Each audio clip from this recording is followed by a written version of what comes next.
Section 3, Part 2. We're on page 85. It's called The Art Lesson. Ruby asks a lot of questions. She says, Ivan, why is your tummy so big? And have you ever seen a green giraffe? And can you get me one of those pink clouds that humans are eating? When Ruby asks, what is that on your wall? I explain that it's a jungle. She says the flowers have no scent, and the waterfall has no water, and the trees have no roots. I'm aware of that, I say. It's art, a picture made with paint. Do you know how to make art? Ruby asks. Yes, I do, I say. I puff up my chest just a little. I've always been an artist. I love drawing. Why why do you love it? Ruby asks. I pause. I've never talked to anyone about this before. When I am drawing a picture, I feel quiet inside. Ruby frowns. Quiet is boring. Not always. Ruby scratches the back of her neck with her trunk.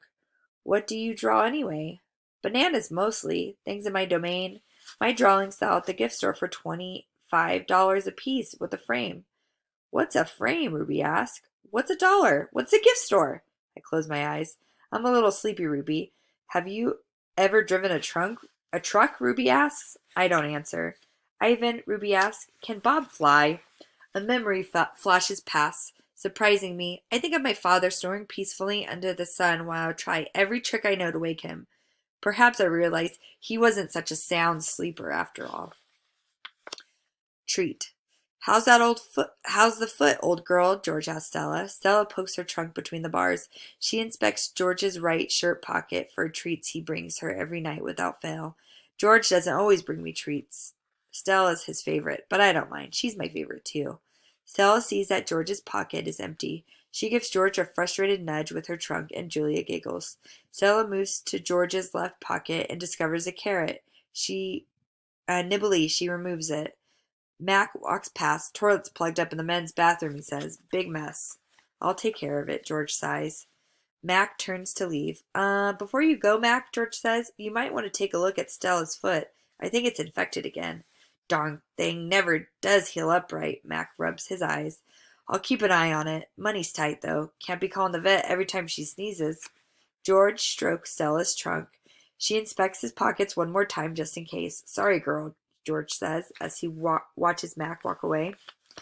Elephant jokes, page 90. Ivan, Bob. I blink. The dawn sky is a smudge of gray, flecked with pink, like a picture drawn with two crowns. I can just make out Ruby in the shadows, waving hello with her trunk. Are you awake? Ruby asks. We are now, says Bob. Aunt Stella's still sleeping. I don't want to wake her because she said her foot was hurting, but I'm really, Ruby pauses for a breath, really bored. Bob opens one eye. You know what I do when I'm bored? What? Ruby asks eagerly. Bob closes his eye. I sleep. It's a little early, Ruby, I say. I'm used to getting up early. Ruby wraps her trunk around one of the bars on the door. At my old circus, we always got up when it was still dark, and then we had breakfast, and we walked in a circle, and then they changed my feet up, and that really hurt. Ruby falls silent. Instantly, Bob is snoring. Ivan, Ruby asks, do you know any jokes? I especially like jokes about elephants. Well, let me see. I heard Mac tell me one once. I yawn. Uh, how can you tell that an elephant has been in the refrigerator? How? By the footprints in the butter. Ruby doesn't react. I sit up on my elbows, trying not to disturb Bob. Get it? What's a refrigerator? Ruby asks. It's a human thing, a cold box with a door. They put food inside. They put food in the door? Or food in the box? And it is a big box, Ruby asks, or a little box? I can see this is going to take a while, so I sit up all the way. Bob slides off, grumbling. I reach for my pencil, the one I snapped in half with my teeth. Here, I say, I'll draw you a picture of one. In the dim light, it takes a minute for me to find a piece of uh, the paper Julia gave me. The paper's a little damp and was a smear of something orange on it. I think it's frozen tangerine. I try my best to make a refrigerator. The broken pencil is not cooperating, but I do what I can. By the time I'm done, the first streaks of morning sun have appeared in flashy cartoon colors. I hold up my picture for Ruby to see. She studies it intently, her head turned so that one black eye is trained on my drawing. Wow, you made that? Is this the thingy you were telling me about before? Art? Sure is. I can draw all kinds of things. I'm especially good at fruit. Can you draw a banana right now? Ruby asked. Absolutely. I turn the paper over and sketch. Wow, Ruby says again in an odd voice when I hold up the page. It looks good enough to eat. She makes me happy. Lidding sound, an elephant laugh. It's like the song of a bird I recall from long ago, a tiny yellow bird with a voice like dancing water. Strange, I've forgotten all about that bird. How she used to wake me every morning at dawn when I was still curled safely in my mother's nest. It was a good feeling, Ruby making Ruby laugh, so I drew another picture and another along the edge of the paper, an orange, a candy bar, a carrot. What are you two up to? Stella asks, moaning as she tries to move her sore foot. How are you this morning? I ask. Just feeling my age, Stella says. I'm fine. Ivan is making me pictures, Ruby says, and he told me a joke. I really like Ivan, Aunt Stella. Stella winks at me. Me too, she says. Ivan, want to hear my favorite joke? Ruby asks. I heard it from Maggie. She was one of the giraffes in my old circus. Sure, I say. It goes like this. Ruby clears her throat. What do elephants have that nothing else has? Trunks, I think, but I don't answer because I don't want to ruin Ruby's fun. I don't know, Ruby, I reply. What do elephants have that nothing else has? Baby elephants, Ruby says.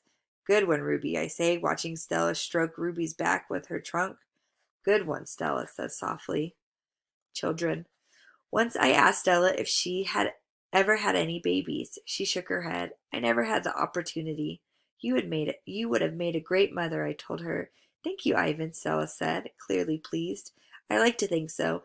Having young ones is a big responsibility. You have to teach them how to take mud baths, of course, and emphasize the importance of fiber in their diet. She looked away, contemplating. Elephants are excellent at contemplating. I think the hardest part about being a parent, Stella added after a while, would be keeping your babies safe from harm, protecting them. The way silverbacks do in the jungle, I said. Exactly, Stella nodded. You would have been a good parent too, I said confidently. I'm not so sure, Stella said, gazing at the iron bars surrounding her. I'm not sure at all. The parking lot. Mac and George are chatting while George cleans one of my windows. George, Mac says, frowning, there's something wrong with the parking lot. George sighs. I'll take a look as soon as I'm done with this window. What's the problem? There are cars in it. That's what's wrong. Cars, George. Mac breaks into a grin. I think things are actually starting to pick up a bit. It's gotta be the billboard. People see that baby elephant and they just have to stop and spend their hard-earned cash. I hope so, George says. We sure could use the business. Mac's right. I have noticed more visitors coming since he and George added the picture of Ruby to the sign. People crowd around Ruby and Stella's domain, oohing and awing at the sight of such a tiny elephant. I gaze out of a huge sign that makes humans stop and spend their hard-earned cash. I have to admit that the picture of Ruby is rather cute, even if it doesn't look like a real elephant. I wonder if Mac could add a little red hat and curly tail to the picture of me. Maybe then more visitors would stop by my domain. I could use a few oohs and ahs myself. And that's the end of section 3.